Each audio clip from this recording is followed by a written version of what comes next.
النهارده هنتكلم عن هاتف من شركة هونر بيقدم لك هاتف من أرخص الهواتف ولكن بمعالج ممتاز وقوي، وكمان من أرخص الهواتف اللي بتدعم ال 5G. فهل هو الأفضل في السعر ده ولا في عيوب؟ اعمل بس لايك واشتراك، عايزين نوصل 200,000 مشترك في نهاية السنة، وأكيد أنت اللي هتساعدنا بكده. ويا أهلا بيكم مشاهدين ومتابعين قناة موبي سي. احنا النهارده هنتكلم عن هاتف هونر بلاي 9C. هنتكلم عن كل مواصفات الهاتف، المميزات، العيوب، السعر، وكمان المقارنة اللي هتكون في نهاية الفيديو. ولكن زي ما قلت اللايك والاشتراك، ويلا بينا نبتدي. في موبي سي تقدر تشوف مواصفات والسعر ومميزات وعيوب كل موبايل، وكمان مقارنة مع أفضل منافس ليه، كل ده في فيديو واحد. نشوف أول حاجة تصميم الهاتف، والصراحة شكله حلو. الهاتف رخيص واقتصادي، فالتصميم يعني بسيط كده وحلو على ان الهاتف رخيص. شكل الكاميرات والالوان شكلها حلو، مش افضل حاجة ولكن برضو مش حاجة وحشة، شكلها رايق. طبعا هو وجهات نظر. خامة الهاتف كلها بتيجي من البلاستيك. وعلى طول نخش على الشاشة اللي هنا جاب حجم 6.56 بوصة، جودتها HD بلس وبدقة 1612 في 720 بكسل مع معدل كثافة بكسلات 269 بكسل لكل انش، والشاشة نوعها IPS LCD، ومعدل التحديث 90 هرتز، والسطوع بتاع الشاشة 780 شمعة. الشاشة هنا على لفات، وسعر الهاتف هي الصراحة كويسة. 90 هرتز في السعر ده كويسة. كنا نتمنى تكون 120 هرتز زي المنافسين، ولكن زي ما قلت دايما عشان الهاتف 5G فبيكون فيه تنازلات شوية، ولكن يعني هي تعتبر كويسة على السعر ده. كنا نتمنى بس لو كانت 120 هرتز في السعر ده. نتكلم بقى عن حاجة من أفضل الحاجات في الهاتف ده ومن أقوى الحاجات، وهو الأداء أو المعالج. المعالج هنا هو ميديا تك ديمنسايتي 6100 بلس اللي بيجي بدقة تصنيع 6 نانو، والمعالج ده أداؤه قريب من معالج الميديا تك هيليو جي 99 أو أقل منه بفرق صغير جدا. يعني المعالج ده الصراحة ممتاز، هيقدم لك ده ممتاز في السعر ده، سواء في مهام يومية زي استخدام يومي، تصفح، يوتيوب، مكالمات، فيسبوك، وبرضه هيقدم لك ده متوسط وكويس في الألعاب. كمان هو موفر للطاقة علشان ال6 نانو. فالصراحة المعالج هنا من أقوى الحاجات في الموبايل ده وممتاز الصراحة. الجهاز بيجي بثلاث نسخ، الأولى 128 جيجا مع 6 جيجا رام، والتانية 256 جيجا مع 8 جيجا رام، والتالتة 256 جيجا مع 12 جيجا رام. ومش متأكد قوي من النقطة دي، ولكن غالبا الجهاز ما بيدعمش تركيب كارت ميموري خارجي.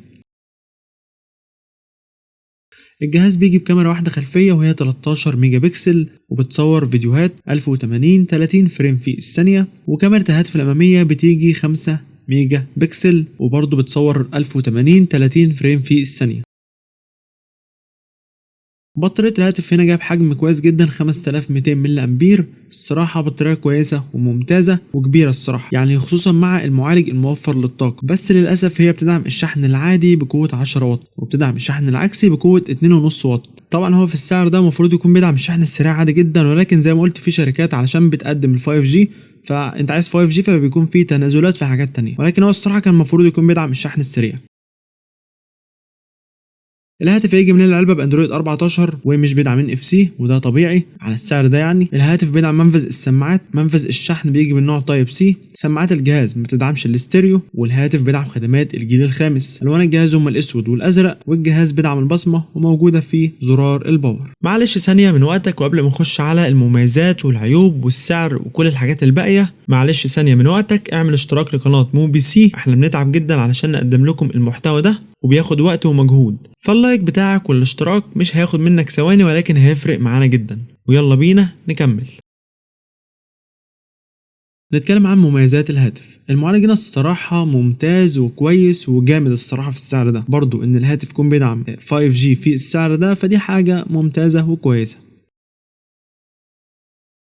طيب بالنسبة للعيوب، الصراحة العيب اللي أنا شايفه في الهاتف ده إن كنا نتمنى يكون بيدعم الشحن السريع. كان المفروض الصراحة يكون بيدعم على الأقل خالص شحن سريع بقوة 18 واط. طيب خلينا دلوقتي بعد ما شفنا كل مواصفات الهاتف نعرف السعر بتاع الهاتف. بس خد بالك ان السعر في مصر وفي السعوديه اسعار احنا متوقعينها. الاسعار دي لنسخه ال 128 جيجا مع 6 جيجا رام. الهاتف نزل رسميا في الخارج بسعر $110. السعر المتوقع في مصر 6200 جنيه. السعر المتوقع في السعوديه 450 ريال. طيب كده كويس قوي. بس لو انا الجهاز ده مش عاجبني، ايه بقى المنافس بتاعه؟ هقولك عندنا هاتف شاومي ريدمي A4 او A4 5G. الهاتف ده برضو نازل في نفس الفئة. الهاتف ده هو اقوى منافس لهاتف الهونر بلاي 9C. فاحنا هنخش على مقارنة سريعة بين الجهازين، ولكن قبل المقارنة احب اقولك ان احنا في القناة هنا عملنا مراجعة لهاتف شاومي ريدمي A4 5G. لو انت تحب تشوف المراجعة دي هتشوفها من الاي اللي هتظهر لك فوق دلوقتي.